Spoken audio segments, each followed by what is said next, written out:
ఇప్పుడు ఏనుగు ముఖంతో ఉన్న పిల్లవాడు గజాసుర సంహారం చేశాడు. గజాసుర సంహారం చేశాడు కాబట్టి మీరు నేను సంతోషంగా ఉండగలుగుతాం.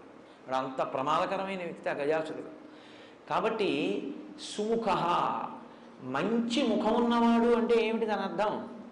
ఆయన ఆ ముఖాన్ని లోకం కోసం ఉంచుకుని గజాసుర సంహారం చేసి మిమ్మల్ని నన్ను రక్షించినటువంటి వాడు. కాబట్టి అసలు ఆ ముఖం ఉంచుకోవడమే మన కొరకు తప్ప, లేకపోతే అసలు ఆయన ముఖం అది కానీ కాదు. మనందరిలాగే ఆయన నరముఖంతో చాలా అందంగా కూర్చుని ఉండేవాడు. ఆయన ఏనుగు ముఖం పెట్టుకున్నాడు అంటే మన కోసం తన తల తీయించుకుని ఏనుగు తలకాయని పెట్టుకున్నవాడు. లోకం కోసం ఇంత గొప్ప పరిశ్రమ చేసిన వాడి ముఖం కన్నా సుముఖం ఇంకేముంటుంది? కాబట్టి సుముఖ కాదు. సుముఖ అన్న మాటకు అర్థం ఏమిటంటే అందంగా ఉన్న ముఖం సుముఖం కాదు. ఏ ముఖము